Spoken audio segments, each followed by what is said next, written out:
A prominent figure in the West Hollywood drag scene, Californian queen Mayhem Miller sashayed into the Drag Race workroom this season with a fierce and revered reputation. But honey, it took a while for her to get there. Despite a legendary repertoire, and queens such as Raven, Morgan McMichaels, Delta Work and Detox in her drag family, it took Mayhem 9 attempts to land a place in the Olympics of drag. Did she live up to her name? Yes. Mayhem proved her charisma, uniqueness, nerve and talent in the first episode, triumphing over her competitors for the Drag on a Dime Maxi Challenge, and showcased her incredible performance skills in one of this season's most memorable lip syncs. However, it's Mayhem's lovable, congenial nature we remember most. But her kindness doesn't mean she's exempt from hate. Earlier this month, Mayhem spilled some mother-tucking tea, and revealed that one of the queens left her a threatening message before her elimination. Here, Gay Times discusses with Mayhem that suspicious note, how she deals with hate on social media, and who she wants to see in the Drag Race Hall of Fame. You auditioned for so many times for the show. Did you ever consider giving up? Of course, after being told no for so long, you kind of just lose hope and say to yourself, you know what? Maybe this just isn't for me, but people kept encouraging me to continue with it, and of course, I had to find it within myself to push myself and do it one more time. And the last time worked. What advice would you like to give those auditioning for Drag Race? I would definitely say to be yourself, and be as genuinely yourself as possible.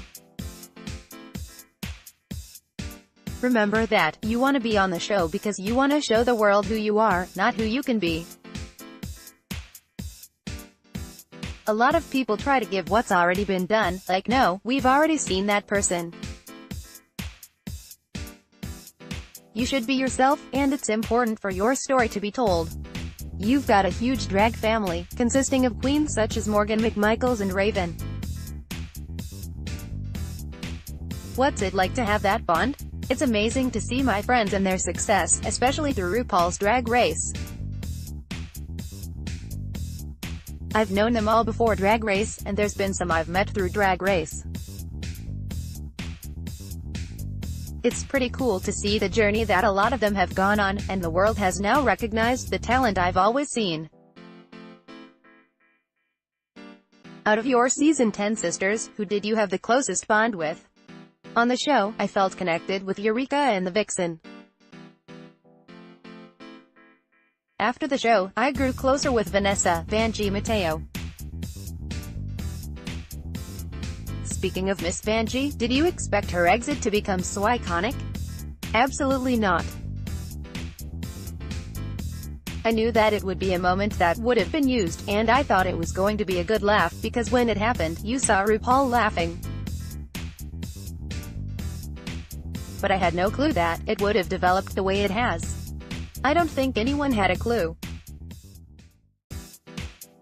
It's still ongoing. It's crazy that the first person that goes home is so much popular than some of the girls that are still there. Have you received a lot of hate on social media since appearing on the show? And if so, how do you deal with it? I have received hate on social media, especially when the show was starting.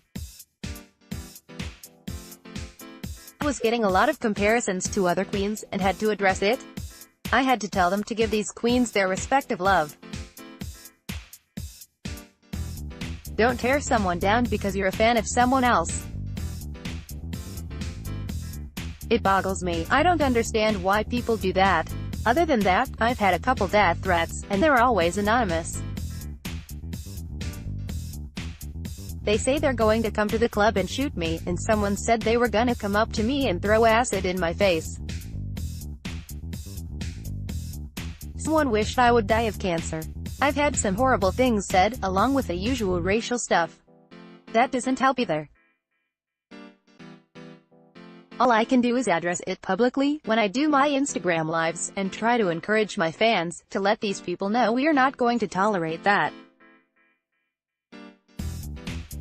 And to encourage people to put light into the world, and keep pushing people to keep being positive. I try to ignore it, but every so often, a few of them get through, and I'm like, oh god, here we go. For the most part now, I have a better grasp on it, and I ignore it. You could have 100 positive comments, and 1 negative, but you're always gonna think about the negative. It's crazy, because there's hundreds of other lovely comments, and you'd think it would off-balance that, but no. That one negative comment will weigh so heavily on you. I continuously engage with my fans and try to promote being positive. On Monet Exchange and Bob the Drag Queen's podcast, you revealed that someone on the show left you a note saying you'd be the next to go. Yeah?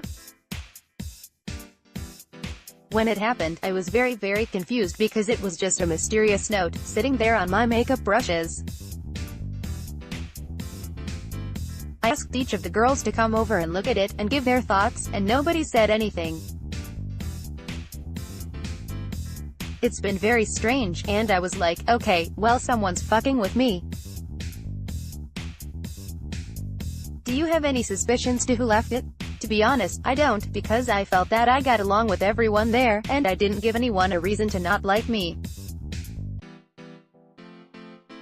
So, I just thought it was very strange and out of nowhere, but it also played in my mind. Just when you think everything's going well, it's not going well. It's odd they didn't show this on camera. I was very surprised that it didn't make the camera either. I thought it would have really been a moment where everyone thought, wait, what is going on? Why is someone messing with Mayhem, of all people? I'm so curious. We better find out. I would definitely like to know who it is, because whoever it was, I would love to give them a piece of my mind. I don't think we'll ever know. If someone's cowardly enough to leave a note, and not say something to my face directly, then they're definitely not gonna man up now. On the podcast, Monet joked that it could have been Dusty, because she left the week before. Knowing Dusty when we were on the show, and after the show, I could never imagine it being Dusty, because she's always been very kind to me and very gracious.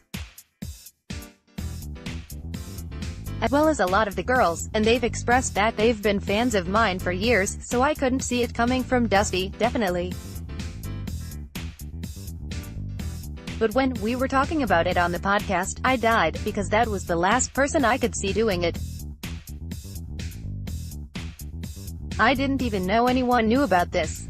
Recently, people have been messaging me asking who the note is from, and I'm like, wow, people heard that podcast, people have been talking about it on Reddit, of course, I wanna see these comments.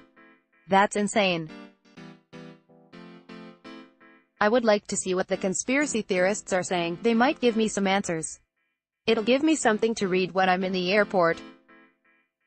Is there anything you regret not showing on Drag Race? Honestly, no.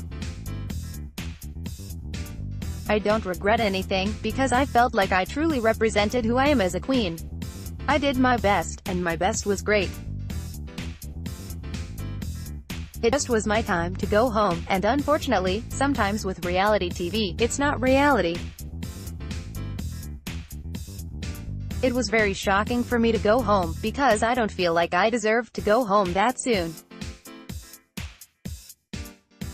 I felt like I did very well, and I would lie and say, okay yeah, it wasn't my best and I probably should have gone home, but that is not the truth. So I won't sit here and lie, so I hope people see that it was an unjust elimination. There's always All-Stars, hopefully I'll get the infamous call again. It took me nearly 10 years to get the first one, maybe All-Stars 25 I'll make it on. Out of the remaining 5 queens on season 10, would you like to take home the crown?